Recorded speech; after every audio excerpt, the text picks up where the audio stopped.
Bonjour à tous et bienvenue sur la chaîne Survivalisme France. Aujourd'hui on va parler un petit peu du camp de base et de mon parcours. Savoir pourquoi je suis venu me perdre au beau milieu de la forêt à plus de 15 km de la civilisation. Donc on va commencer par mon parcours, on va faire bref et simple. J'ai 28 ans et pendant 28 ans j'ai travaillé toute ma vie et vécu toute ma vie en ville. J'ai travaillé pour des patrons, pour pouvoir avoir un appartement, être comme tout le monde. Mais le dicton qui représente le mieux cette société, je trouve, c'est métro, boulot, dodo. Voilà ce que j'ai vécu pendant 28 ans de ma vie. C'est simple, tu vas travailler pour payer ton appartement et tes courses. Donc en fait, tu travailles pour avoir le droit de survivre. Une fois que tu as payé ça, il te reste quoi? 100, 200 euros, tu peux rien faire. Tu as des projets, tu peux pas les faire. Ou tu vas devoir économiser pendant 20 ans, ou demander un crédit et le rembourser et rentrer dans une espèce d'esclavage moderne. Et moi ça, j'en avais marre. J'en avais marre, donc au bout de 28 ans de ma vie, j'ai été travailler un petit peu partout, Bordeaux, Toulouse, Marseille, Perpignan, même Barcelone. J'ai travaillé dans la restauration, la télécommunication et le commerce. Donc à mes 27 ans, je travaillais encore à Barcelone dans des call centers, dans la télécommunication. Les call centers, pour faire bref, c'est des grandes tours avec des bureaux, des grands bureaux, et t'es derrière un ordinateur, t'appelles les Français, tu leur vends des contrats d'électricité moins chers, d'assurance moins chers, de télécommunication. Et voilà. Donc je faisais ça et au bout d'un moment, je me suis dit non, c'est pas possible. Ce qui s'est passé, c'est que j'ai perdu mon travail un jour, car le patron il a débarqué et il a décidé de licencier des gens comme ça, au compte-gouttes. Il a dit lui, licencié, lui, licencié, lui, licencié. Derrière ça, j'ai perdu ma colocation. Donc je suis rentré en France. Et en France, je me suis dit non, non mais j'en peux plus de cette vie. J'ai réfléchi et je me suis dit que j'en ai marre de survivre. J'en ai marre de ce mode de vie qu'on nous impose.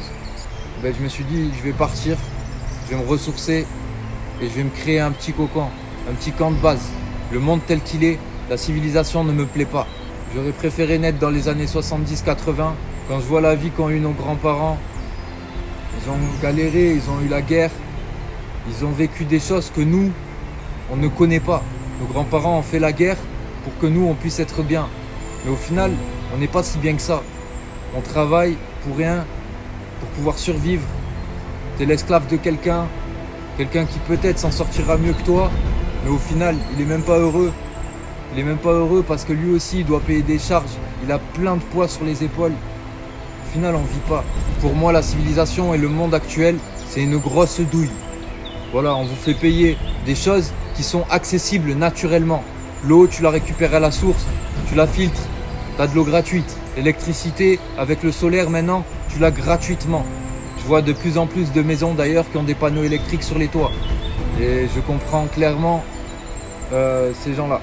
Donc voilà, il y a plein de choses qui ont fait que il fallait que je me retranche quelque part et que je réfléchisse à dans quelle civilisation je vis, dans quel monde je vis. En plus de ça, je ne vais pas faire le complotiste, mais avec tout ce qui se passe, la guerre en Ukraine, les problèmes politiques, et ce qui se passe notamment en France, avec le président qu'on a, avec les décisions qui se passent, je m'aperçois aussi avec les 49.3 et toutes ces magouilles derrière, que même placer son argent sur un livret A, en banque, ou un compte épargne, il n'est même pas sûr.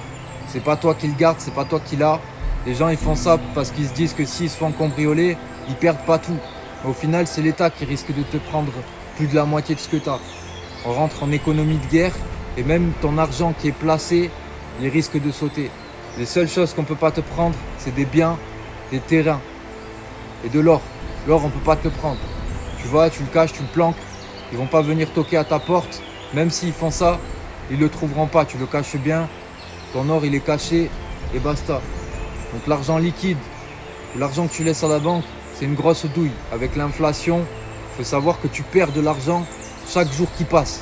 Après, c'est que ma façon de voir les choses, c'est que ma façon de penser. Mais bon, je pense pas me tromper.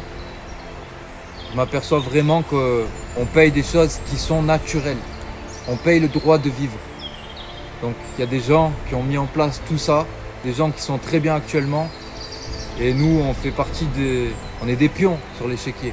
Voilà, c'est tout. Et encore, dire qu'on est des pions sur l'échiquier, c'est gros. Je dirais plus qu'on est des fourmis. On est des fourmis ou des moutons. Voilà, on se laisse guider. Demain, on va vous dire, y a le Covid, tu risques de mourir, mets le masque, Sors plus de chez toi, sinon tu risques 135 euros. La liberté, elle vaut 135 euros en fait. On te dit, mets-toi un truc dans le sang. Le vaccin, moi, je ne l'ai pas fait. La plupart des gens l'ont fait pour pouvoir aller travailler, pour continuer d'aller en boîte, continuer de sortir. Moi, je ne l'ai pas fait. Pendant un moment, j'essayais de me cacher. Et puis voilà, je sortais quand même, je faisais quand même ce que j'ai à faire. Alors, je dis pas que ce que j'ai fait, c'est bien. Mais je dis qu'il faut se poser des questions. À cette heure-ci, là, le Covid, on en parle. C'était une grosse douille. Une grosse douille. Mais ça nous a permis de voir quelque chose. Et l'État, je pense qu'il a vu aussi que la population, elle est bien malléable. On est bien des gros moutons. Ok ? On est des bons gros moutons. Et votre liberté elle coûte 135 euros au passage. À tous ceux qui ont fait ça. Donc voilà. Ça, c'est un petit constat sur le monde actuel et ce qui m'a dégoûté de tout ça. Donc maintenant, deuxième sujet, le camp de base. Moi, je me suis installé dans un endroit, comme vous pouvez le voir, qui est assez en hauteur, qui me permet de voir mon environnement. C'est-à-dire que d'ici, je me lève le matin, je sors, je vois un petit peu tout ce qui se passe autour de moi. Je me suis mis aussi en hauteur, pourquoi ? Parce que le froid descend et la chaleur monte. Donc je ne suis pas non plus tout en haut de la colline ou de la montagne, je ne sais pas comment on peut appeler ça. Mais je me suis mis entre les deux pour pouvoir avoir une température un petit peu tempérée. Ensuite, j'ai de l'eau. J'ai la source qui passe ici et qui se déverse dans les cascades qui sont là-bas. Donc j'ai la proximité à l'eau. Je peux aller la puiser pour la filtrer et la boire. Je peux aussi faire ma vaisselle ou me laver. Donc j'ai l'eau à proximité. L'eau, c'est très important. On ne tient pas 3 jours sans eau. Ensuite, j'ai remarqué des traces de sangliers et de chevreuils. Ce qui est important, les gars, c'est que là actuellement, bon, il faut des permissions pour chasser, tout ça, c'est un peu compliqué. Mais si on part du principe que demain tout s'écroule, qu'il y a une guerre de haute intensité, qu'il faut quitter les villes ou quoi, il faut savoir que si tu places un camp de base quelque part, place-le là où il y a de la vie. Les animaux sont comme nous. Les animaux ont besoin de boire. Donc si tu te places pas très très loin d'un ruisseau, tu auras de fortes probabilités pour qu'il y ait de la vie sauvage autour de toi. Donc en cas d'effondrement, en cas de guerre à haute intensité, où on doit quitter les villes précipitamment pour aller quelque part, moi je vous conseille de vous retrancher dans la forêt si vous n'avez pas de famille ou même avec votre famille, si vous ne voulez pas faire la guerre bien évidemment, si vous ne voulez pas partir au front, sachant que ça ne sera plus les mêmes guerres qu'en 14-18 ou en 39-45, ça sera des guerres bien plus vicieuses. Ça sera des drones, ça sera des guerres bactériologiques, ça sera bien plus compliqué que ce qu'on peut le croire. Mais bon, vous vous retranchez dans la forêt, vous trouvez un endroit où vous avez vision sur votre environnement, pas loin de l'eau et bien sûr avec du gibier. Parce que dans ce monde-là, vous pourrez chasser, vous n'aurez plus besoin d'autorisation ou de je sais pas quoi. Là, la fin justifie les moyens. Vous allez avec votre arbalète ou votre calibre 12 et vous pouvez chasser. Donc ici, moi, j'ai repéré qu'il y avait des sangliers, des chevreuils. J'ai repéré des traces, j'ai repéré les sangliers qui ont fait des trous pour rechercher les glands et tout. Donc je sais qu'il y a du passage, je sais qu'il y a de la vie. Très important. Ne négligez pas ce point-là. Avoir un camp de base au moment où ça part en cacahuète et ne pas trouver de nourriture, c'est compliqué. Ensuite, essayez de faire un potager. Ok ? Ça met du temps, mais quand tu as des légumes à disposition, tu es bien content. Voilà. Parce que si on n'a plus la possibilité d'aller directement acheter des boîtes de conserve dans les commerces, ça va être très très compliqué de survivre, les gars. Donc les 3 points à retenir sont rester près d'un cours d'eau avec possibilité de chasser et avoir une vision globale sur son environnement. Ne pas se laisser surprendre. Ensuite, important, créer un périmètre de sécurité. C'est-à-dire, si tu es dans ton sac de couchage et que quelqu'un arrive, il faut que tu le saches avant qu'il soit devant ta porte à essayer de l'ouvrir. Ok ? Donc, important, créer ton périmètre de sécurité. En cas de guerre, en cas d'effondrement, ça sera important. Il y aura du pillage, il y aura plein de choses. Et je pense que si tu es avec ta famille, tu n'as pas envie d'assister à tout ça. Donc le périmètre de sécurité, c'est très important. Vous mettez un périmètre de sécurité avec une alarme, quelque chose, des alarmes de défense par exemple, avec les cartouches de calibre 12 ou une alarme sonore, comme moi j'ai fait pour le moment. qui dissuade l'intrus de s'approcher davantage. Ensuite, vous pouvez y mettre des pièges. Des pièges comme on voyait dans la guerre du Vietnam. C'est assez facile à faire. Par contre, il faut faire très attention de ne pas soi-même tomber dans le piège. Ok ? C'est déjà arrivé.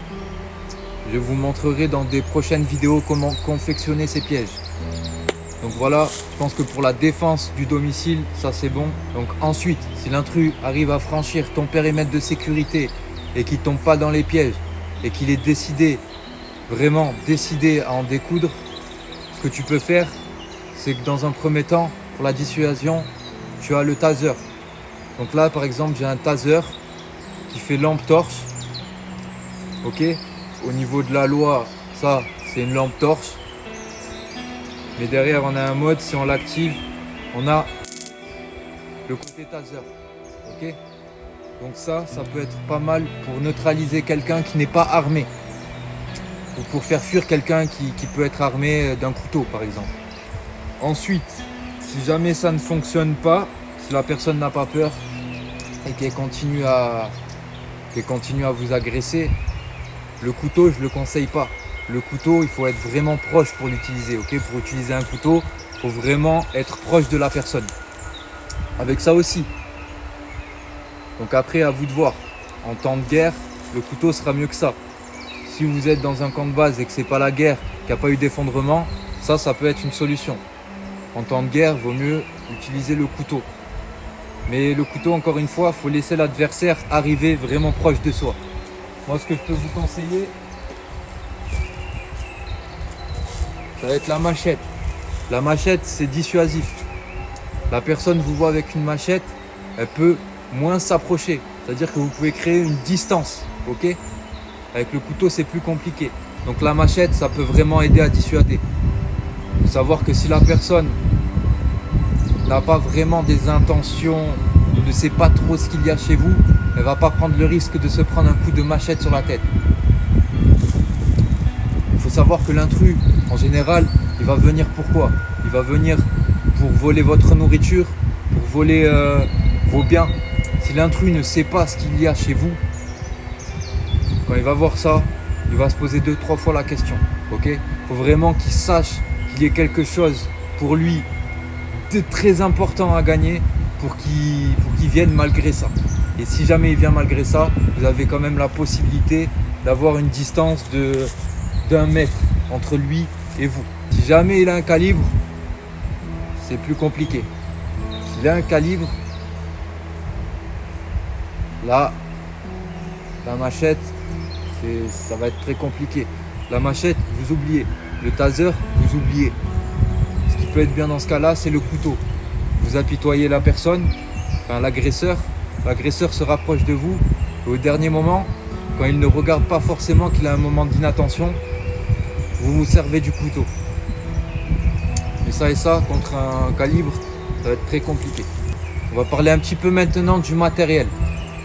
Le matériel nécessaire pour être entre guillemets autonome dans son camp de base. Il va vous falloir une station d'énergie électrique qui se recharge avec panneaux solaires.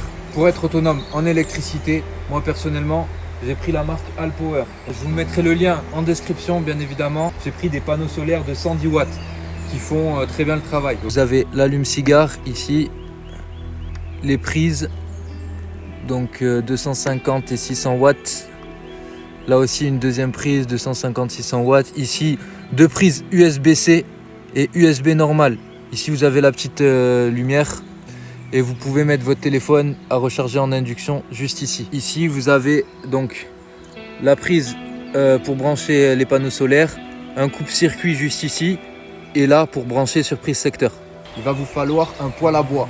Le poêle à bois va vous permettre de vous réchauffer, ok, quand il fait froid. Il va vous permettre de cuisiner. C'est très important. Le poêle à bois, c'est pas à négliger. Vous êtes dans une forêt, il y a du bois, donc vous ne serez jamais en galère pour vous réchauffer ou pour cuisiner. Pour le poêle à bois, je vous mettrai également le lien dans la description. Il va vous falloir filtrer votre eau. Moi, j'ai rien acheté, j'ai pas de matériel préconçu pour ça. Ok, j'ai pas de filtre, j'ai rien du tout. Mon filtre, je le fais moi-même. C'est-à-dire que une fois que j'ai fait mon feu, je récupère je récupère des braises, je récupère le charbon, je le mets dans un sac en tissu ou dans une bouteille, peu importe, et je récupère du sable, des cailloux de petite taille que je mets aussi dans un deuxième sac en tissu ou dans une deuxième bouteille. Donc la première bouteille avec le caillou et le sable en premier, et en dessous vous mettez le charbon, et en dessous ça vous mettez une éponge avec un sac en tissu ou une bouteille. Le mieux c'est de le faire dans une bouteille, comme ça vous empilez les bouteilles et à la fin votre eau elle sort, elle est purifiée, ok. Avant tout ça vous la faites bouillir bien évidemment. Quand vous faites bouillir de l'eau, vous éliminez 95% de tout ce qui va être bactéries, ok. Ensuite tout ce que je vous ai dit au niveau des filtres, donc les cailloux, le sable, le charbon, et après vous le faites passer dans l'éponge, le tissu, ça va permettre d'éliminer le reste. Ensuite suivez-moi, je vais vous montrer la tente. La tente c'est très important, bien évidemment, ça va être votre maison, votre toit, ok. Ça va vous protéger des intempéries.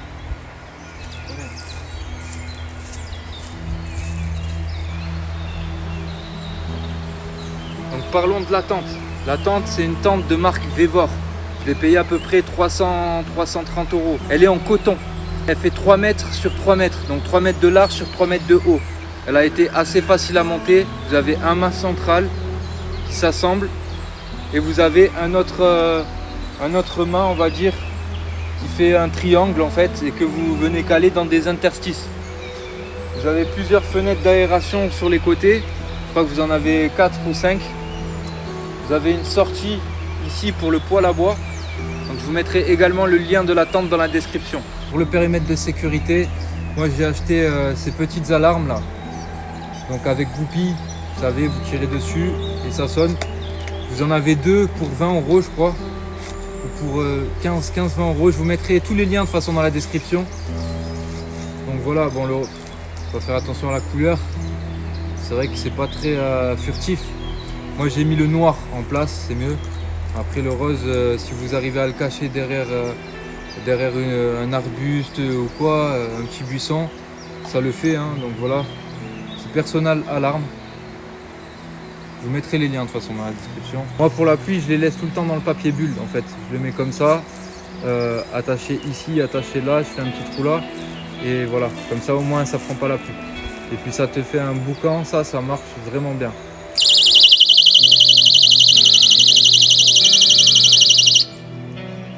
Voilà, ça, très important pour la sécurité. Je compte passer à... Donc ça c'est une alarme vraiment auditive. Je compte passer sur les alarmes à calibre 12 qui sont bien plus dissuasives qu'une alarme comme ça. Mais pour commencer, ça c'est très bien. Le filet de camouflage que vous voyez derrière moi qui cache la tente, il fait 4 mètres par 3 mètres. Ok. Donc moi j'ai choisi de le mettre que comme ça, mais je pourrais le mettre limite sur toute la longueur. Comme ça va très bien pour moi je trouve. Je l'ai acheté sur Amazon, 40 € je crois, 30-40 €. Je vous mettrai également le lien dans la description. Mais ce filet est très pratique. Au début je l'ai acheté, je l'ai mis directement sur le tipi. Mais il a grêlé un jour et en fait la grêle s'accrochait au filet et ça me faisait vraiment pencher le tipi, quoi. Ça me faisait du poids sur la toile. Donc j'ai décidé de l'enlever directement du tipi et de le mettre directement droit comme ça devant le tipi. Mais donc ouais, le filet de protection, 40 €, 3 mètres sur 4 mètres, et il fait vraiment l'affaire. Il peut aussi vous permettre de planquer, je sais pas moi, votre matériel quelque part. Ça a divers usages. Il a plusieurs petits embouts. Vous pouvez les attacher un peu partout. Je crois qu'il en a 1, 2, 3, 4, 5, 6. Il a 6 embouts de part et d'autre de chaque côté en fait. Donc 6 petits embouts, vous pouvez attacher, faire des nœuds, voilà tout simplement. Pour tout ce qui va être bushcraft, donc couper du bois, moi j'ai utilisé donc la hachette de chez Vevor. C'est une très bonne hachette. Elle a un côté scie ici. Au niveau de la scie, je vous conseille d'acheter une scie rétractable, vous savez, parce que elle est pas monstrueuse la scie, je vais pas vous mentir. La scie, elle est pas folle. Mais la machette, elle fonctionne très bien. Donc c'est une petite machette. Elle est très bien. Donc marque Vevor la machette. J'ai un couteau pour faire du bâtonnage ou toute autre chose. Donc un couteau que tu peux par exemple mettre sur un bâton et attacher. Tu peux, voilà, tu as un trou là, il y a de la paracorde ici. Donc un couteau, tout ce qu'il y a de plus banal, c'est un couteau. Hein. Moi je ne comprends pas trop les mecs qui parlent pendant 20 minutes de couteau ou quoi. C'est un couteau, voilà. Un très bon couteau, en vrai. Pareil de la marque Vevor. Donc ils ont fait un pack, c'est le couteau, la machette et la hache, la hachette. Ok, c'est un pack, je crois que vous l'avez pour 40 €, je crois le tout. Et c'est très bien, ça fonctionne très bien. Le couteau, voilà. Et donc la hachette. Donc vous avez à chaque fois une housse de protection. Donc la hachette, Vevor, pareil la marque. Qui vous permet de fendre le bois, de couper des petits arbres, des arbustes. Donc la hachette elle est vraiment pas mal. Le seul bémol de cette machette c'est vraiment le bout ici qui est en pic. Bon, après ça permet aussi de fendre le bois. Bon moi je m'en sers jamais. En vrai pour fendre j'utilise le couteau ou la machette. Donc ça en vrai c'est un petit bémol. Après vous voyez. Mais le tout pour 30-40 € je crois. Donc la machette, la hachette et le petit couteau. C'est vraiment pas mal. C'est vraiment pas mal. Donc voilà pour tout ce qu'il s'agit de couper le bois, de faire un peu de bushcraft. Donc maintenant on va parler de la nourriture. En temps de guerre, vous pouvez aller chasser. Ok ? Normalement si vous avez écouté ce que je vous ai dit, vous vous êtes placé quelque part pas loin de l'eau. Donc forcément les animaux viennent s'abreuver. Donc vous aurez accès à de potentiels gibiers, tels que du sanglier, du chevreuil, peut-être du lapin. Le mieux c'est d'avoir une arbalète pour pas qu'on vous détecte. Un coup de fusil, ça fait du bruit, ça s'entend loin. On risque de vous détecter avec un coup de fusil. Le mieux c'est une arbalète, un arc, peu importe. C'est pas si compliqué à tirer, il faut s'entraîner, c'est comme tout. Vous mettez une cible, vous entraînez. Comme ça le jour J, vous ratez pas votre cible. Parce qu'une arbalète, vous avez flèche par flèche. Vous pouvez pas tirer en rafale, ok? C'est une arbalète. Bien qu'il y a des arbalètes qui ont des chargeurs que tu places au-dessus et tu as juste à recharger, à retirer la corde et tu peux retirer directement une autre flèche. Sur une arbalète normale, c'est plus compliqué, ok? Les arbalètes, ça peut être assez accessible. 300-400 €, vous avez une très bonne arbalète. Donc ça, c'est pour chasser en temps de guerre, en temps d'effondrement. Sinon, à l'heure d'aujourd'hui, faites des réserves. On ne peut pas chasser. Vous pouvez pêcher aussi. En temps de guerre, vous pouvez pêcher, vous pouvez chasser. En temps normaux, c'est un peu plus compliqué. Donc faites des réserves. Remplissez-vous en boîte de conserve. Ok, tout ce qui va avoir des grosses DLC. Pensez à tout ce qui va être farine, levure, pour pouvoir faire votre pain. Pensez à tout ça. Ok, je ferai peut-être une vidéo sur le sujet. Qu'est-ce qu'il faut prendre pour mettre dans sa réserve? On verra. Et vous les planquez les réserves. Donc on a vu l'eau, on a vu l'électricité, on a vu la cuisine et le chauffage, on a vu la nourriture et on a vu aussi la défense. Donc je pense qu'on est pas mal. Si vous voulez d'autres sujets au niveau du survivalisme, vous me demandez en commentaire. Donc voilà, dans cette vidéo, j'ai fait un point global de vraiment du matériel qu'il vous faut pour aménager votre camp de base et pour être entre guillemets autonome. C'est même pas entre guillemets, c'est vous serez autonome. Le seul point qui va être compliqué, comme je vous dis, ça va être la nourriture. La nourriture, malheureusement, c'est comme ça. Vous ne pourrez pas être autonome à 300% si vous n'avez pas de réserve. Et même si vous avez des réserves, au bout d'un moment, selon le temps d'effondrement, le temps de guerre et tout, vous risquez d'arriver à court. Okay, si jamais vous vous faites piller, que vous n'êtes pas là et l'intrus arrive à passer le périmètre de sécurité, qui tombe pas dans les pièges et qu'en plus vous avez mal caché vos rations, là ça risque d'être très très compliqué parce que s'il rentre et que vous n'êtes pas là, il va vous prendre vos rations, il va vous prendre votre arbalète, il va vous prendre votre station d'électricité, vos panneaux solaires, il va tout vous prendre. Vous allez vous retrouver à poil. Si jamais ça arrive, le survivaliste là il va être un peu dans la panade. Donc c'est très important aussi d'arriver à faire sans. C'est pour ça que j'ai pas de filtre à eau, parce que je voulais absolument savoir purifier mon eau sans filtre. Ok, les gourdes Oco c'est bien pour aller faire de la randonnée. Si demain il y a un effondrement, une guerre de haute intensité, la gourde au co, au bout d'un moment le filtre il est mort, vous faites comment? Donc ce que je peux vous conseiller au niveau de la nourriture, c'est de savoir planter, savoir faire un potager, de savoir cultiver, à quel moment vous pouvez planter, quelle saison et quoi. Il faut se renseigner par rapport à ça, ok? C'est pas le moment venu, vous allez vous dire, bon ben là je vais planter des graines, mais je sais pas si ça pousse en cette saison, puis je vais planter dans une terre non fertile. Le survivalisme, c'est bien quand tu as tous les outils, mais il faut savoir faire sans. C'est important de savoir faire sans tout ce qu'on peut acheter. Parce que si demain ça tombe en rade, ça tombe en panne, le survivaliste 2.0 il va se retrouver dans la merde. Parce que si demain ça tombe en rade, que votre matériel ne fonctionne plus, que votre filtre ne fonctionne plus, que votre station d'électricité ne fonctionne plus, vous allez vous retrouver comme si on vous avait dépouillé. Hein. Si ça ne fonctionne plus, vous allez vous retrouver bête. Voilà, vous allez devoir faire sans. Parce que vous n'avez pas les connaissances pour faire sans.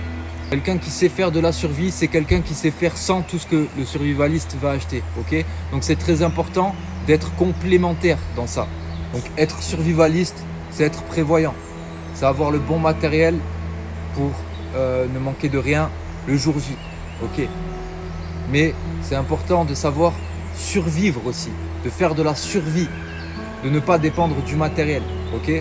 Donc c'est bien de dire ouais je suis survivaliste, mais il faut savoir survivre. Et survivre, ça s'apprend. Ok? Il y a le bushcraft, c'est bien par rapport à ça aussi.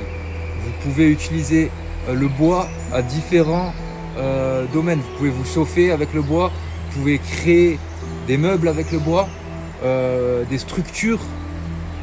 Donc le bois, déjà, il faut savoir le manier. Cultiver la terre, planter, ça va vous permettre de ne pas avoir besoin de boîtes de conserve ou d'avoir de grosses réserves. Ok?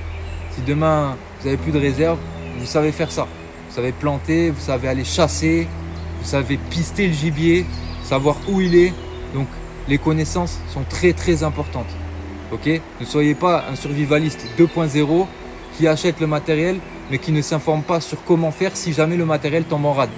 Voilà, cette vidéo avait pour but de vous montrer un petit peu mon matériel, de vous parler un petit peu de mon camp de base. Je suis pas trop rentré dans les aspects techniques, je trouve que ça n'a pas forcément trop d'importance. Si jamais vous avez des questions plus spécifiques sur la station d'électricité, le panneau solaire, le poêle à bois, le filet de protection, la tente, l'alarme, comment on installe le périmètre de sécurité, je rentrerai plus dans les détails dans une prochaine vidéo. N'hésitez pas à poser vos questions en commentaire. N'hésitez pas à liker, partager, commenter la vidéo pour le référencement de la chaîne.